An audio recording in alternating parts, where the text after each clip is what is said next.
Hey everybody, welcome back to the SuperBro movie show. This week is episode 3. I'll be your host this week. I'm Caleb Sod. You can follow me on Twitter at CalebSod20. Our beloved editor-in-chief, Parker Batkins, couldn't make it, but we do have some familiar faces this week. Go ahead and introduce yourself, Jackson. Hey, I'm Jackson Hayes. I'm editor of the site. You can follow me on Twitter at JacksonHayes67. And we also have Jacob Campbell. Hey everybody, I'm Jacob. You can follow me at JacobCamp13. And we got a great show for you this week. And we have one newcomer calling in all the way from California, JB Baker. Go ahead and introduce yourself.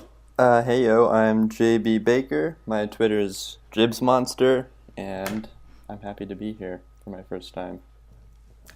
All right, we got a great show for you this week. We're going to talk about some of the recent news, and then we're going to give you a spoiler and non-spoiler review for Ant-Man and the Wasp, a spoiler discussion really. And then we'll cap off the show, as always, with some questions that you, the fans, have asked us. You can always ask us those on Twitter. All right, our first news of the week is comedian JB Smoove has joined the cast of Spider-Man Far From Home.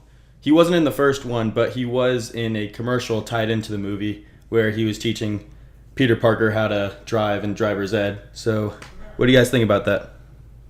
I think he has a cool name. That he does, JP. I think it'll be good. He was funny in that little commercial they did for the movie with the car commercial, and I think the best plot they could do with him, have him teach Peter how to drive in England. I think that'd be great. Keep that same canon going. I mean, I think it would be funny for the audience because I guess we kind of know because last year or 2 years ago he did the commercial with Peter Parker, but I guess in the context of the movie, like, does it really make sense? And will it make sense for him to be, teaching Peter Parker how to drive? Like, how will that fit into the plot if that's the direction they go? Caleb, you don't know what year Spider-Man Homecoming came out? You were in the movie. I'm talking about from when Spider-Man Far From Home. He's trying to be humble. I know. He was in the movie. He was trying to joke around. I think this is really cool casting. I've heard a lot of people say that, it's a possibility that he could be playing J. Jonah Jameson. I'm not sure how far that'll go, but in the report they say it's a pretty big role. At least that's what I think Deadline was reporting. So we'll see, but he's a great actor, so it'll go from there. He could just be playing a teacher that's chaperoning the trip. Yeah, it could be anything really. That's what I'm guessing because they had a couple big names for teachers in the last movie, like Hannibal Buress. Yeah. So I'm assuming he'll just be another chaperone. All right. Moving on to our next bit of news. This is a big one. It dropped yesterday, I think. Lando Calrissian will be returning for Episode 9. This was rumored for a while, but now it has been officially confirmed. So what role do you guys think he's going to be playing in that movie?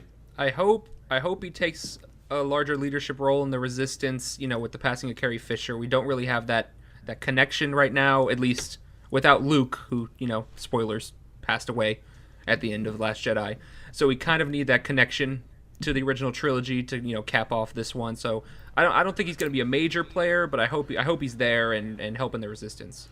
With some significance, too. Yeah. Yeah, I hope it's not just a cameo or anything. It'll be cool to see, his reaction hopefully we get something like Han that. Solo's death. It's kind of weird to me that he's coming in this late into the franchise or into this trilogy. People have wanted him since Episode 7, and he wasn't in 8. So I wonder why he'll finally be coming back into the spotlight, I guess, in the universe.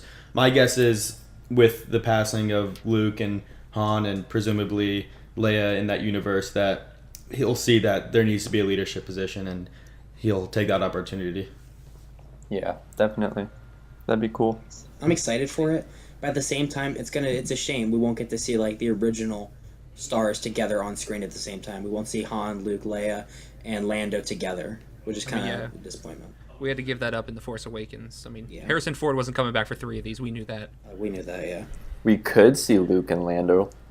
True. If we get Force Ghost, we could, but I don't know what would really that. Yeah. They didn't interact much at all. we're just gonna get Luke shows up. It's like, sup, how's it going? That's the most we'll get probably. We have some more casting news for episode 9. Kerry Russell has joined the cast of J.J. Abrams' upcoming film. We don't know what her role is going to be yet, but there's some rumors going around about what she could be. What do you guys think she's going to be playing in the movie? First of all, she's not Ray's mother.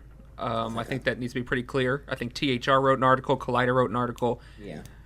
Just give it up, guys. Just give it up. It's over. Move on. It's okay.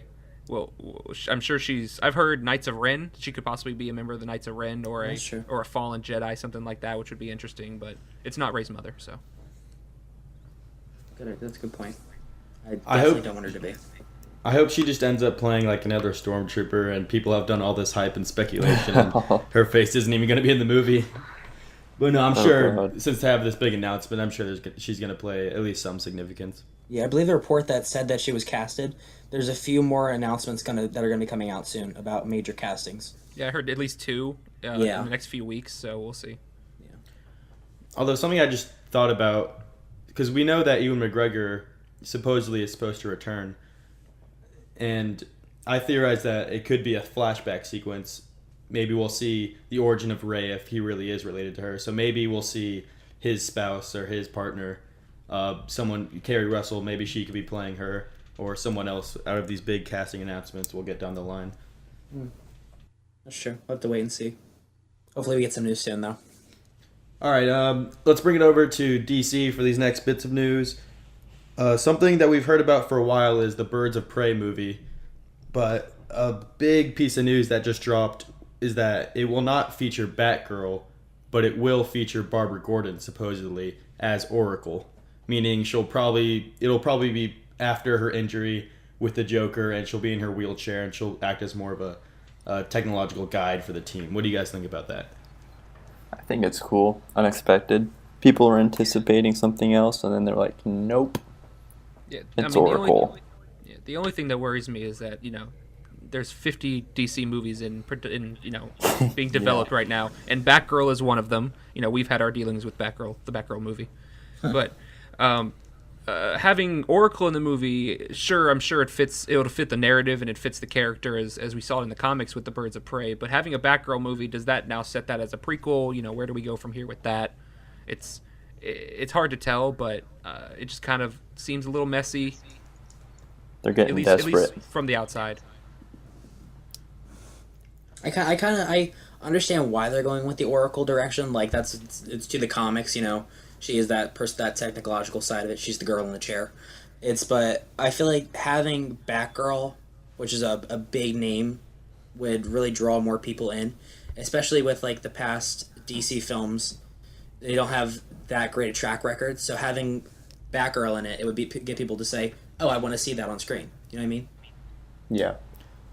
Yeah, for me, this kind of stems from one of my main problems with the current state of the DCU is that right off the bat, they made Batman an aged Batman, which there's nothing wrong with that. I think he works really well in standalone storylines like The Dark Knight Returns. Mm-hmm. But to base your whole universe around an aged Batman, that just completely wipes away so many great stories you can have with that character. I mean, we don't know how many Robins he's already had, but we know that one of them's probably already been killed by the Joker, and there's a lot of history with the Joker and Harley Quinn and Batgirl, and we're not going to get to see any of that mostly on screen unless they start doing prequels. But I think they should have gone with I love Ben Affleck, especially in Batman v Superman, not so much in Justice League, but I really think they should have went with a younger Batman just so they could expand their horizon, have way more opportunity to have way more stories.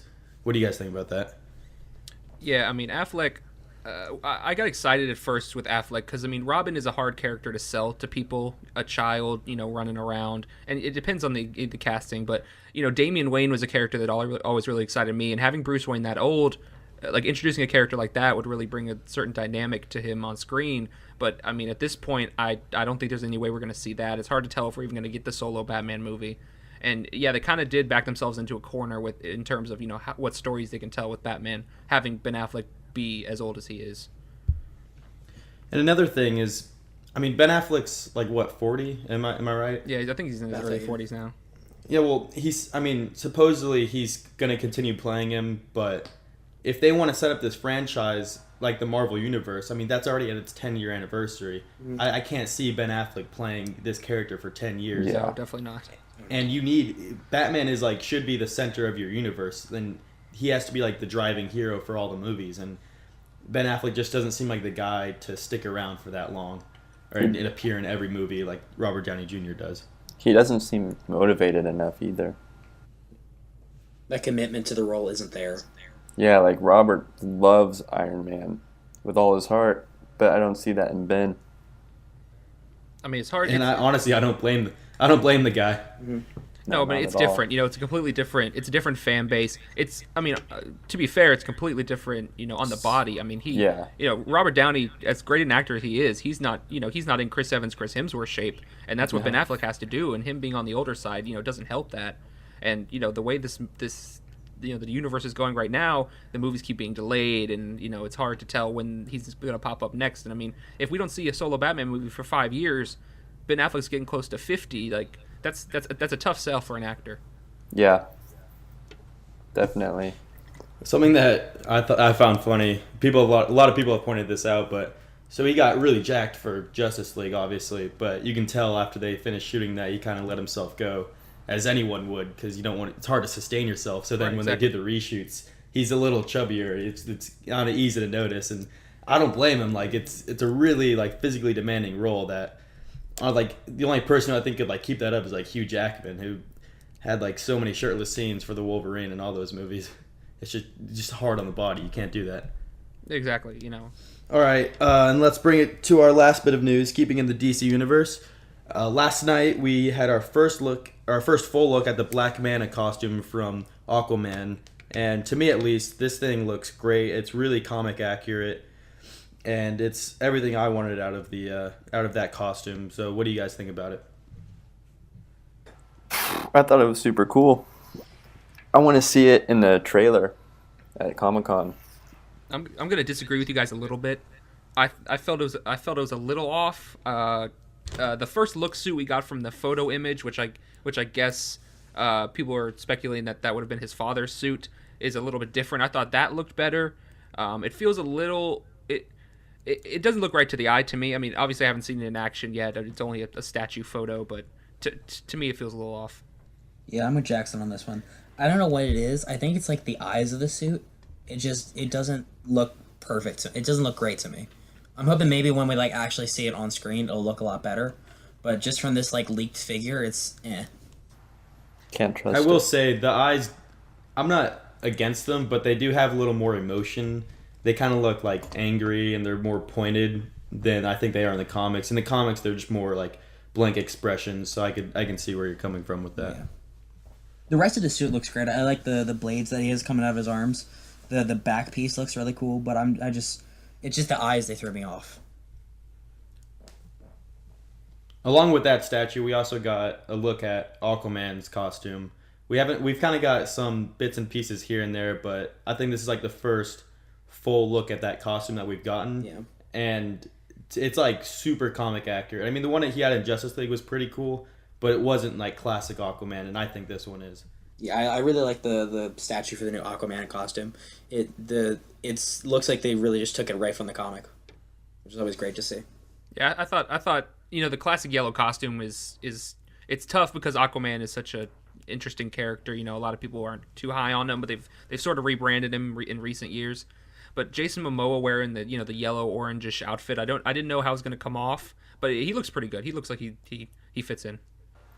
I think his movie's going to be a really good kind of redemption shot for DC. Oh yeah, I agree. It'll get him on the right path if it does well. From all the stuff we've heard, like rumors about Yeah. the movie, I think it's gonna be really good. Be up there with Wonder Woman. Yet again, though, we still have not seen a trailer, and it comes out in November, I believe, which might be a little concerning, True. but I can kind of understand because there's going to be a lot of computer animation that goes into that movie, so they probably want it to look as good as it can get for the trailer. Yeah, and they've been hyping it up so much. Yeah, and I trust James Wan. I mean, he knows what he's doing, and he's definitely making the movie he wants to make, I'm assuming. He seems confident in it, so that reassures me a bit. Yeah, I have a feeling this is going to be really similar to Wonder Woman, where it'll be just kind of like the breakout hit for the DC Universe after so many flops, and then Warner Brothers will likely take notes from that and start focusing more on their solo heroes. like Shazam. I'm sure that's going to be really similar to that. Yeah. And then hopefully we'll get a Man of Steel sequel, and they can make that the best it can be. I heard that's coming out in 2030. I think that's when we're gonna see that one. Yeah, I think my kids are going to be around to see that. Yeah, I'm really excited for that. All right, I think that's enough news for today. Why don't we get into the bulk of what we're here to talk about, and that's Ant-Man and the Wasp. So it released this past weekend. Everyone here has seen it, so why don't we give some initial thoughts? Caleb, what do you think of the movie? I thought the movie was really fun. I wouldn't say it was great, but it definitely wasn't bad. And for a movie like this, I can't be too hard on it because it's not trying to be, anything more than it is. That's the way it's a really fun movie, and it just wants you to have a good time at the movie theaters. And it's not like The Winter Soldier or Infinity War where there's huge emotional impact. And it's just these two heroes, three if you count Hank Pym, and I like how it's small scale. They're just trying to achieve their goal. Some other people interfere, and probably on the lower side of the Marvel universe for me. But when there's so many good Marvel movies, you're gonna tend to get some down there. What do you guys think? I think after a movie like Infinity War, that is probably the most intense movie we've seen in the MCU. It was kind of a good break, almost, seeing just a movie focused on this cool little hero played by Paul Rudd. I don't know, I think he killed it. I was a huge fan of the movie. Yeah, for me, I really enjoyed the movie. After the gut punch from Marvel with Infinity War, I felt this was a nice, cheerful, more optimistic film that kind of it helped people realize, hey, I know all your favorite superheroes, died, but here's Paul Rudd. So I felt that was good for them. That was good in the movie. I think I liked the character interactions in this one a little bit more than the first Ant-Man. And I felt it was a lot funnier too, that was great. But overall, I really liked the movie. Yeah, I've seen everyone use the term palate cleanser for this movie, and I think that's Yeah. a perfect way to put it. You walk into this, and after the emotional impact that Infinity War had, this was something that everyone was like, "All right, I just want to sit down and have some fun, just relax." And that's exactly what it was for 2 hours. You sat there and just had fun. There wasn't anything that was gonna make you think of what happened. I mean, maybe until later, but we'll get into that in the spoilers in a few minutes. So, anything else to add? I'll just say that we all mentioned how it was a great change of pace after Infinity War, but I think a couple years down the line when we're just doing our MCU rewatch, I don't think that's really going to be as big of an impact on us. And to me, this will probably just be one I skip if I have to, I guess, to get the chronological order of it all, I guess, to get all the good information. I don't know. It's certainly a good movie, but it's not necessary by any means, I think. I think that's fair. Putting it in terms of maybe Phase 3, it's on the lower end, but that's not saying much. Phase 3 is by far the best phase, and it's it's hard to judge them. But this isn't a big, huge what we expect from the MCU kind of movie. But I feel like movie to movie every week when you get a lot of garbage blockbusters every year. This is something that you just go and you can turn on and have fun. It's not something. It's not something that's going to blow your mind, but it's not something that's going to make you leave feeling bad. But I feel this movie was a lot like the first one in that it's very separate from the rest of the MCU. Whenever you see all the heroes come together and they have to save the entire world, they can still have adventures where it's just one hero doing what he needs to do by himself, which I always feel it shows the range of the MCU. And I did see that this had a really similar release to the last Ant-Man, where it came out right after a big team up. The last one came out right after Age of Ultron, this one right after Infinity War. Mm-hmm. And it's preceding another big team up. Last one came out before Civil War, and this one is coming out before Avengers 4 and Captain Marvel. So it's just kind of I don't know if, it's probably intentional by Marvel, but they just kind of fit it in right where it'll just be kind of good filler. And they probably want it to be a palate cleanser for fans. So I'm assuming that's good marketing on their part. Yeah, they know what they have in it, and they just they let it out. It makes a chunk of money. It doesn't make $1 billion, but it makes a good chunk of money, and they're happy with it. That's all you can ask for. Yeah, all right, spoilers.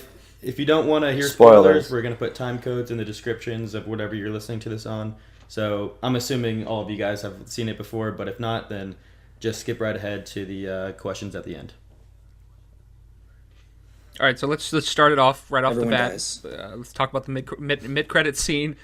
We get back, and Hank, Janet, and Hope and Scott are all on a rooftop, and Scott's going into the quantum realm to get some quantum energy for ghosts, and he goes in. He's talking to him on the headset. We pan back, and Hope, Janet, and Hank are all dusted. So, Dust in the wind. what do you guys think? That was insane.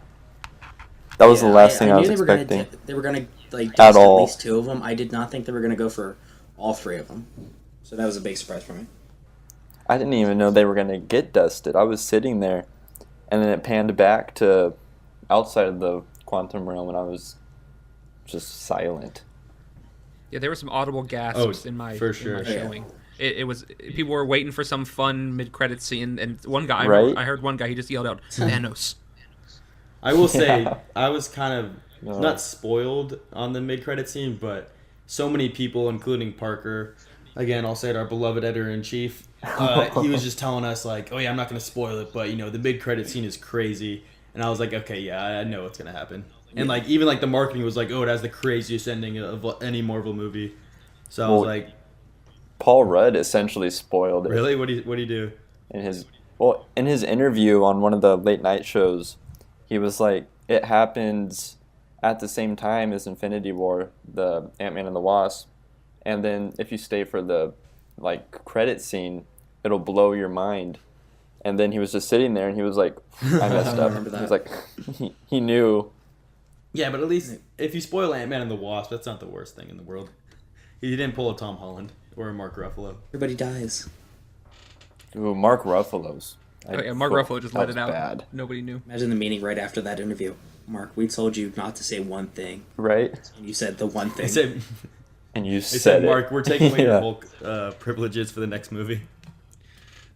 Oh right, you can't be the Hulk anymore. Although they did put him in a And, I mean, big we- Hulkbuster suit. Yeah, we can talk about the end credit scene too, just to get that out of the way. It was a little bit of a gag, but also a little eerie in a way. You hear the Yeah, that first- Oh, yeah. Yeah, you go ahead, Jimmy. Yeah.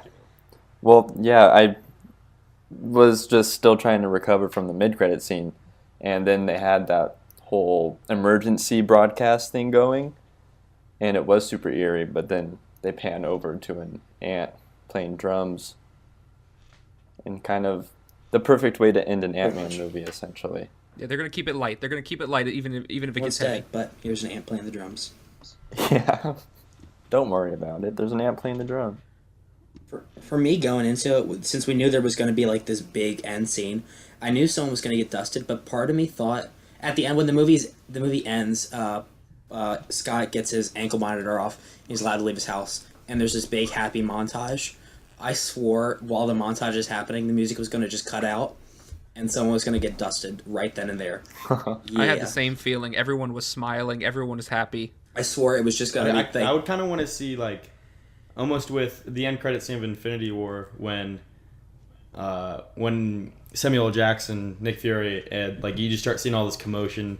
Like I kind of would have wanted to see something like that, but more on like a suburban level. Yeah. Like maybe he's with his kids, or maybe after when he's with Hank and Hope and Janet, and then you just like something like that. But I guess that really wouldn't have fit the tone, and by them not really showing them getting dusted away, that kind of fit the tone they were going with. So I'm alright with that. Yeah, after the mid-credit scene, when they got dusted, part of me thought maybe the end-credit scene would show it from their perspective, which that would have been real sad, depending on the That'd be order of when they crazy. got dusted. If Yeah. Janet disappeared first and Hank and Hope had to see her leave again, that would have been real. Yeah, I think they did handle it well in that fact, because if we had seen something like that, I don't know if the ending of this movie would have been considered as the movie, it would have been considered as light, maybe, because that is dark stuff, and that's what happened in Infinity War, and I think they were trying to avoid that. So just having them disappear shows like, hey, they're gone, we're connected to the MCU, but Just it like a wasn't perfect it wasn't- tie-in. Right, it wasn't like a hurtful, like emotional scene. Yeah, I think they handled it well.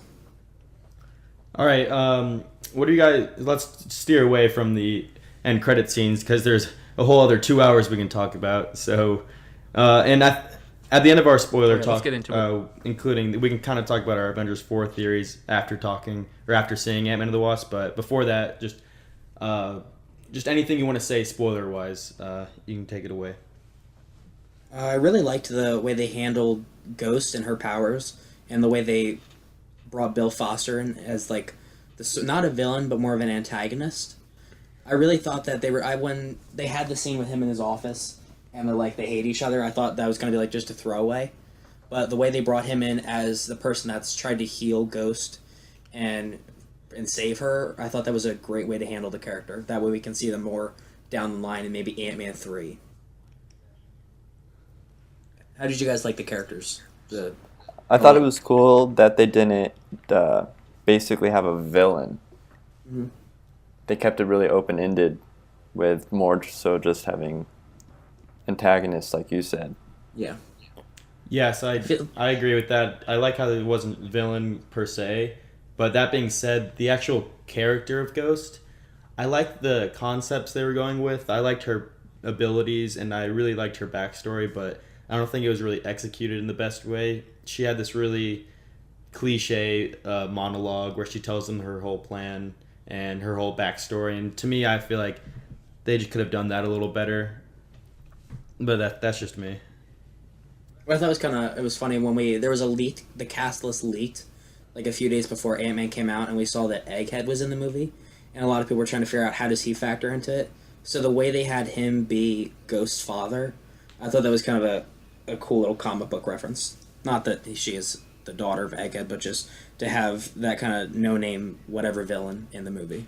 I was a little disappointed that he didn't actually, his head wasn't shaped like an egg, but a huge missed opportunity. It was a little bit. I think it was a little. There was a little Yeah. point there, but nothing Eggish. significant enough to be like, The oh, casting there's called Egghead. for a guy with the biggest baldest head we can find. Lawrence So many people Fishburne shut walked out. Someone I came out of this movie really liking even more than I did originally in the 1st Ant-Man was Cassie. Oh, yeah. Like, she had some great moments with Scott. The one moment where she's sitting there talking to him about, you should get a partner, and he's like, yeah, well, she doesn't want to be my partner. And she goes, well, no, I was talking about me.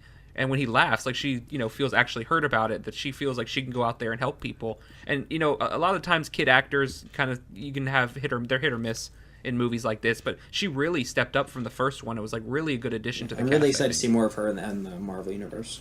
I hope they use her a Unless lot she more. got dusted.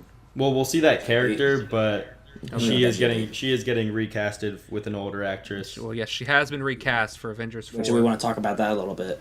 Do you think we're going to get some young Avenger type stuff going on in Avengers 4? We'll see Cassie as, like, stature. I don't think about Avengers. We might get it. I bet we'll get hints to it. Like maybe since half the heroes have been wiped away, we'll get some younger people stepping up. But I don't think it'll push it too hard because there's already so much going on with that movie. Right. Yeah, I think they're holding it. They're holding it for a little while. Check out my fan cast I did this week on the site. That was good. SuperBro. I liked your Timothy Chalamet one. That was pretty tight. Thank you. Yeah. All right. Just Yes. talking more about the movie. That plug threw us off. Speaking of the antagonists, well, I thought Ghost was fine, but the other antagonist did not work for me at all. Walter the sunny Goggins? guy? Yeah, it was so weird. Like, Yeah. to me, he felt yeah. like I forget what their name is, but the gold people in Guardians of the Galaxy Volume 2. Oh, yeah. How they were just after. Aisha. Yeah, they were after the Guardians because Rocket stole their batteries. So it wasn't really like they were the villains, whole but they movie. were just trying to get in their way. It felt like that, except it was even worse. And it It just felt like just a plot device, really. yeah, it was a plot device to see Ant-Man turn big, and we saw some cool fight scenes with that in the car chases, but you could have incorporated that with the storyline they already had, I think. Mm-hmm. Like, they just brought him in when they needed to have something happen. Like, okay, Ghost isn't near him. What are we going to do? Well, we can have this guy show up. That works. Yeah, and I mean, actually, some of the best scenes in the movie come from that plot line. I mean, that first action scene with Wasp is probably my favorite In the movie. kitchen? That was incredible. That's great. And the whole scene with Michael Pena's character, Luis, with the truth serum, that was hilarious also. So there were some great was hilarious. great scenes, but it was just so out of place in the whole grand scheme of things. Yeah, that makes sense. How'd you guys like the ex-cons in this one, Lewis and everyone else? I thought They I were- liked them more in this one than the first one. Yeah, they were hilarious. Well, it's because they also got way more screen time too. Yeah, we had to see them interact a little bit more, which I Yeah. liked. I loved. Yeah, I You like go, the whole. Jackson. After you. You go ahead, Jacob. Oh yeah, I love the whole Baba Yaga bit where the Russian guy, he was all scared of Ghost and talking about her phasing and all that. I thought they were really good. I liked Ti in the first one. I liked him a little better in this one. Michael Pena was great as always. The truth serum thing was Yeah. hilarious. The story and, was came great. around is a great joke to do. What'd you guys think of Jimmy Woo? I really the liked Oh, him. that was He great. was hilarious. Yeah, He did really well with Scott. I liked him as well. Some scenes felt like a little, I guess, not realistic. Like, I guess their dialogue, like, he kind of sounded like an idiot in some parts. He sounded like, if so he's this alone. FBI agent, Yeah, he did. I think in the comics he used to be a SHIELD agent, but like he just he just didn't seem very smart. It's like, oh, we'll catch you next time, Scott. But I thought he was fun. He was really fun. I love the part where in the very beginning when he's talking to Scott and he does the close up magic. He's like, "How'd you do that?" Yeah, I right? died during that, That was part. so funny. And I have to say, if Ant-Man doesn't beat Thanos in Avengers 4 with close up magic, the past 10 years have been a waste. Oh, definitely. I'm gonna switch to being Oh, yeah. a What's DC this all show. been for? Exactly. It's been building to that. I was actually hoping that, they kind of used it, but I was hoping like he would defeat Ghost by using a close-up magic trick or something. Like he kind of escaped the FBI by having his suit enlarged, and there was like a misdirect. But I was hoping there would be a little bit more of a payoff, like he does some really close-up encounter. I mean, that's what you brought that up. I really liked how he broke Hope and Hank out of jail because it was like a good reference to the first movie. How they snuck the suit into the jail and then he got out that way. I thought that was a really good reference to it. So I'm gonna talk about the quantum realm for a second because that was kind of the main focus of the movie. A lot of it was getting Janet out of the quantum realm. I thought a great scene was when Janet was kind of inside of Scott's head and was talking through him. I thought that was really funny. I thought the emotion on Hope and Hank was really good because they were a little awkward about it, but in the end they were like, oh my god, that's my wife, she's talking to me. That's my mom, and I thought it was really good. And with the visuals, Peyton Reed did a great job when inside the quantum realm. We got longer than we did in the first Ant-Man, and it was really beautiful to watch. Especially I saw it in Dolby, and it was great.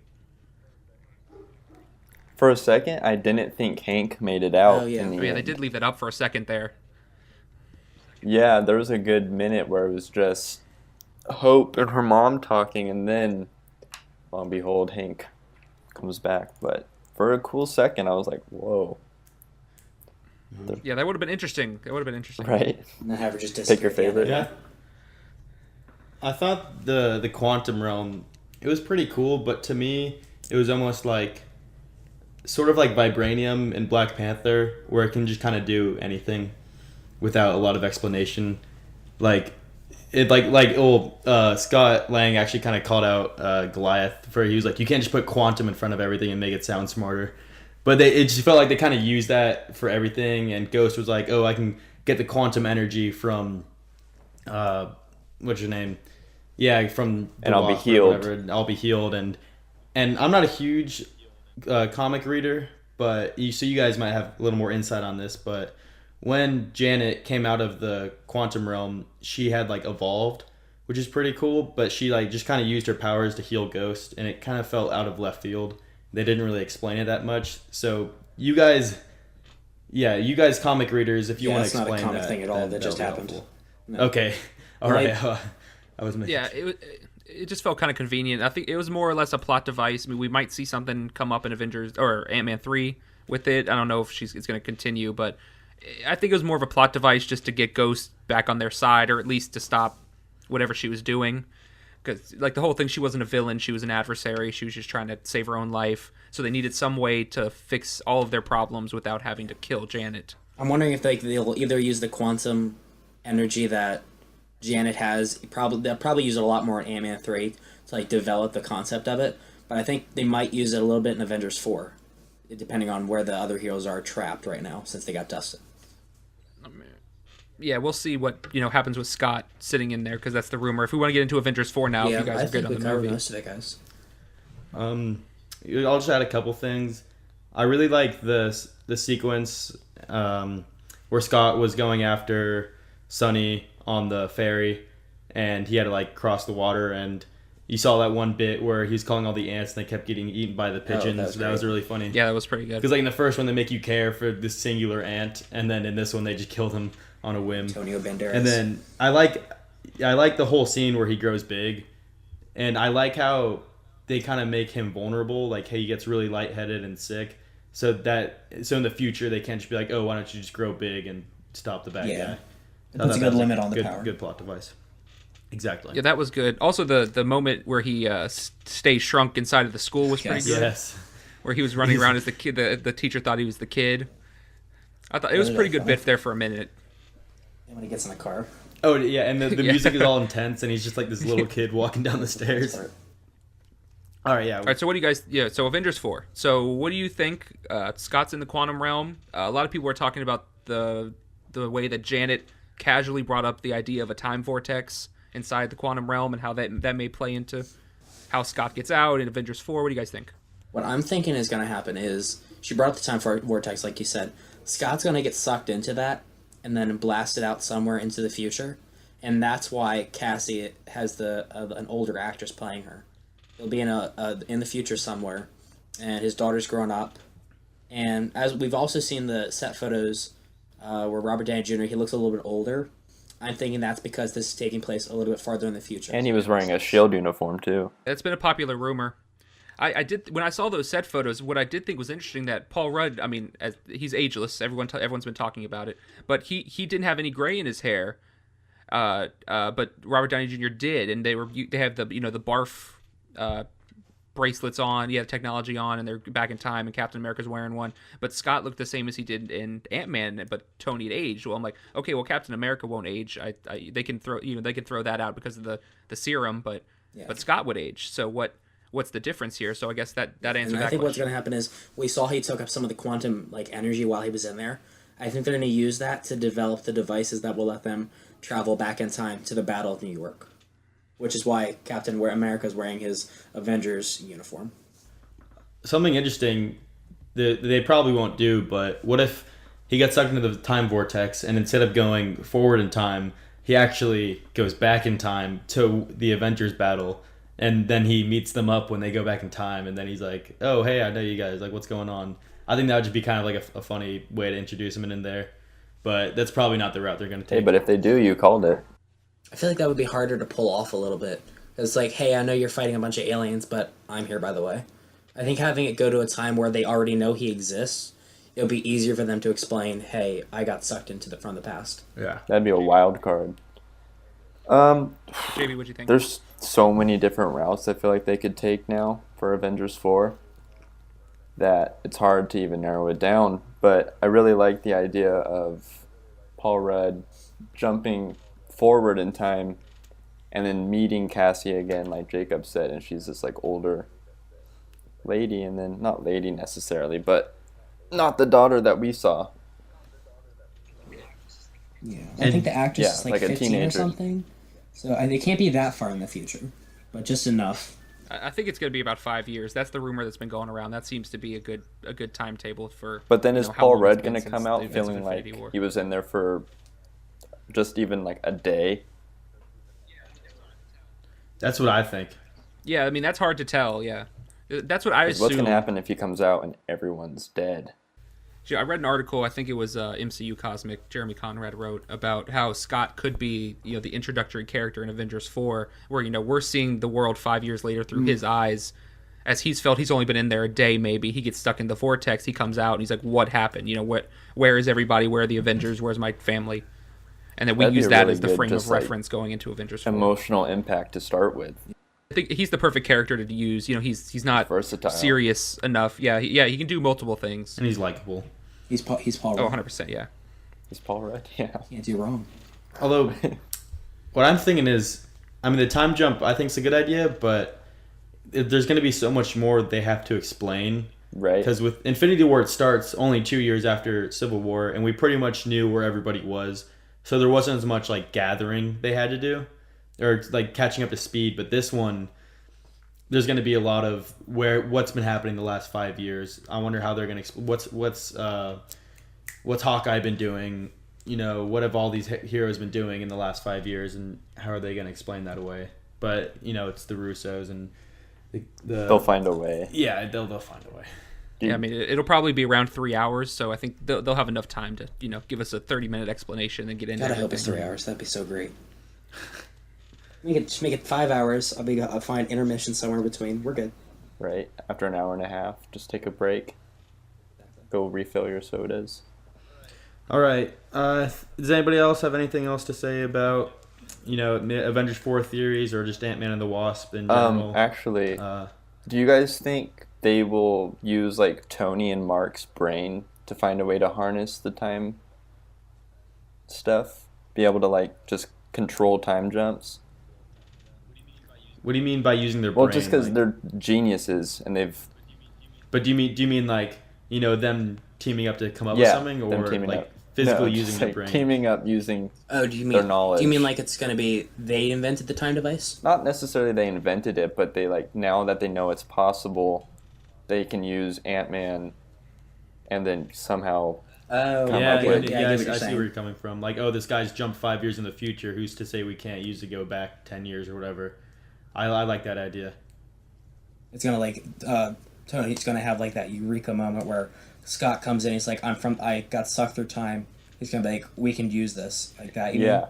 Exactly. Yeah, I think that's exactly what's gonna I happen. bet That'll be cool. last 5 years, Tony's been slaving away on a way to bring him back. He's probably been using the barf technology from Civil War to. I bet he's been slaving away trying to go back in time, and then Scott comes in and he's just like, "This is it. This is what we can do." Yeah, he's the missing piece. Exactly. Yeah, but going into the think that's movie, good. I thought Hank Pym would also play a role in that. I mean, he's obviously gone now. Hopefully they get Shuri in there too. She's probably the smartest out of all of them, so Yeah. hopefully she's in there getting into everything. Vibranium tech, do anything. Oh yeah, Vibranium can time travel. You know that. Pair of vibranium and quantum realm juice, and you can literally do anything. You'll solve every problem. It's its own Infinity Gauntlet. Exactly. Yep. All right. Any more theories or comments? I think we're good when we get into the questions. All right. Let me go on Twitter real quick. I got them pulled up if you want me to do it. Oh yeah, you can get Yeah, the first just go one. for it. All right, so we sent out our questions for you guys. You can always tweet us at SuperBro Movies to ask us any question you'd like to know. We got a few this week. First up from our own Kellen, at Kellen_392. He asked, should there be any solo prequels or spin-offs? That's a tough- Yes. I don't even think it's a matter of should there be. I think there's going to be. They set it up for there to be its own little section of the Star Wars universe, to have its own little sequels. I think they should wait though. Oh yeah. Look, definitely. if After the response Yeah. from fans, Yeah. Fans hate Star Wars right now. Star Wars fans hate Star Wars, Hate Star Wars. Yeah. I think if Disney and Lucasfilm were smart, they would just hold off on that, I think. And if they really want to make the fans happy, then give us the Obi-Wan movie, which everyone has I was been just dying about to for. say that. Exactly. Yeah. But, I mean, people liked Lando. People thought Alden Ehrenreich was pretty good. I mean, it wouldn't be a bad idea, but that shouldn't be what they're banking off of in the next 5 Right. years. They should probably wait a little bit down the line. Maybe once the lead actors have aged a little bit, they can fill in the gap a little bit between that movie and A New Hope. yeah. Yeah, I 'Cause agree. I think isn't it like they have like several movies planned out. We know there's Episode 9 coming out. Ryan Johnson, doesn't he have his own trilogy planned Yeah. out? Yeah. The Game And of then there's Thrones another trilogy creators. Game of Mangold's Thrones. Yeah. Boba Fett. Mangold's Boba There's Fett. 7 different trilogies coming out. Mangold's Boba Fett's gonna be great.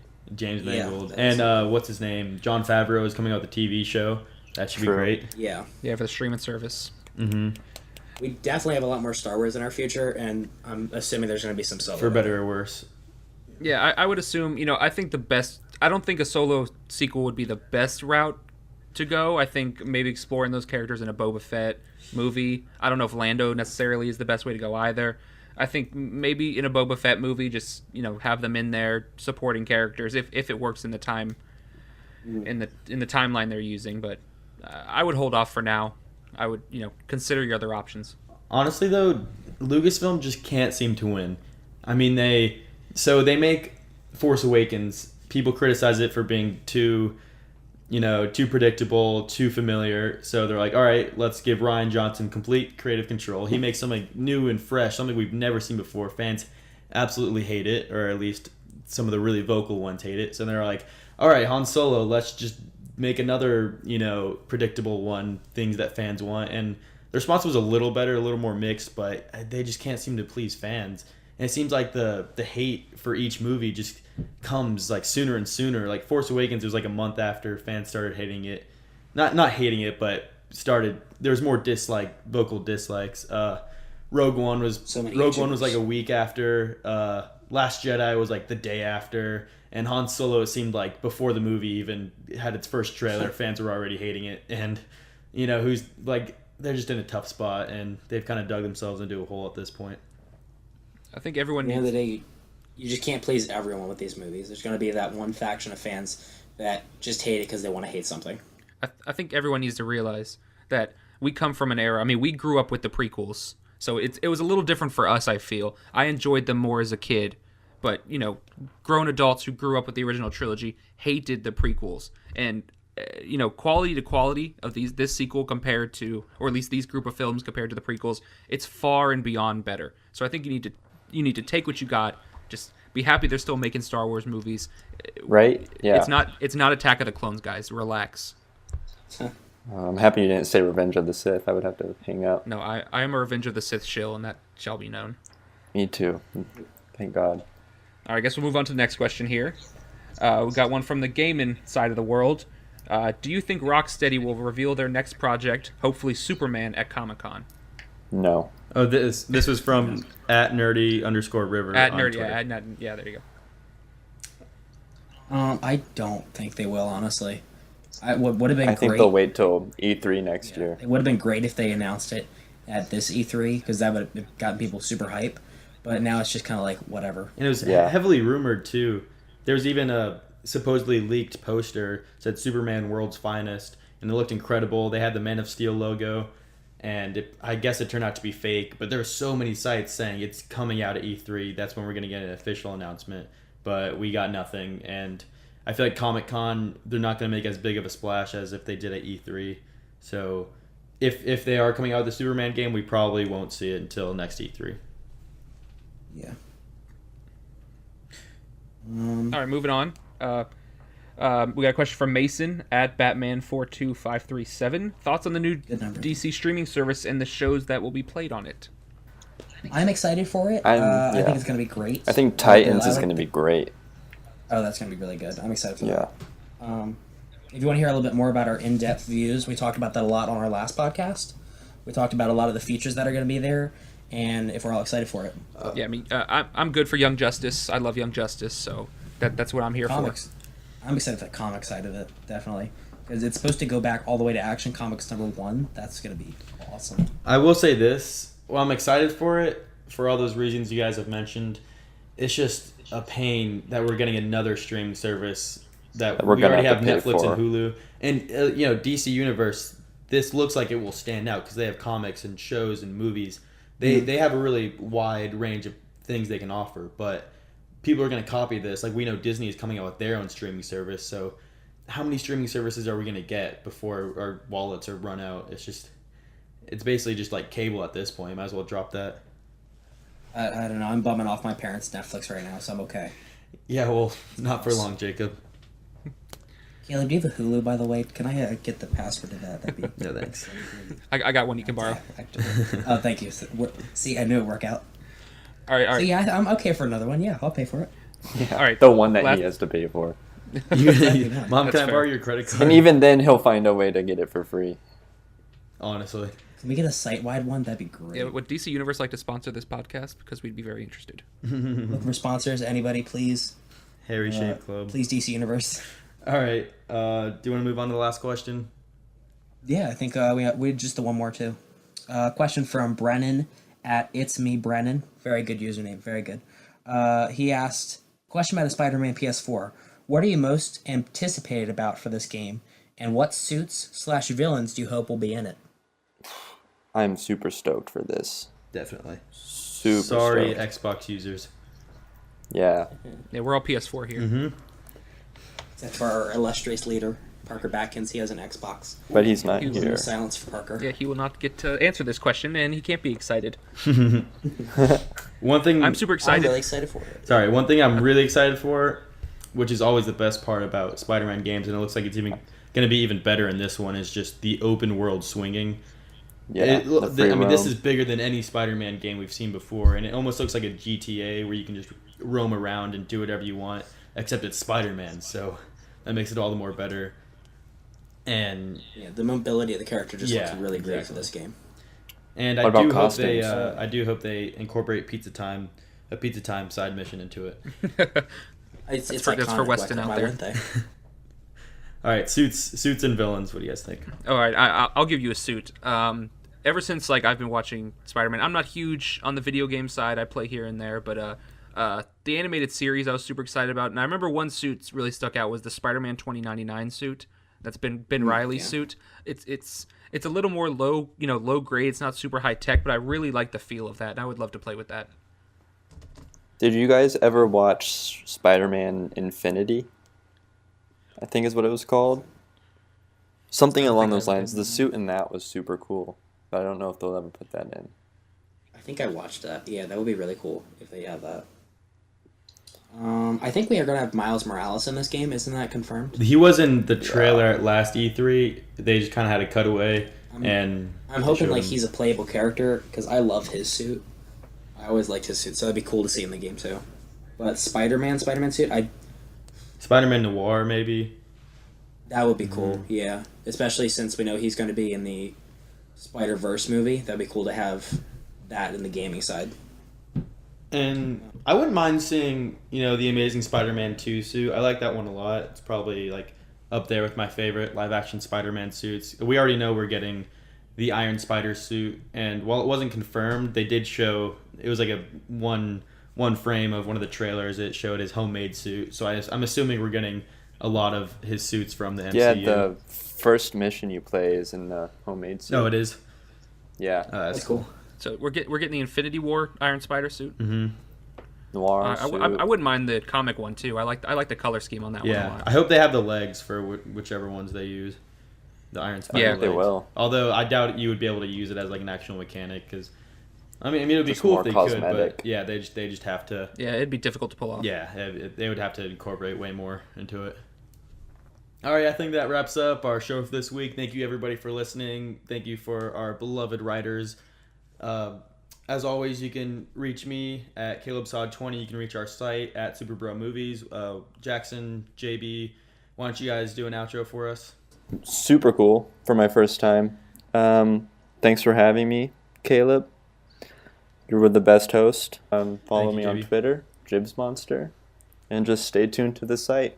We're gonna keep pumping out great stuff. All right, yeah. Thanks everyone for listening. Don't forget to tweet your questions at SuperBro Movies. You can follow me on Twitter at Jackson867. I think the show went great today. It was great having you on, JB. Like I said, follow me at Jacob Camp 13, and hope you guys see you next week.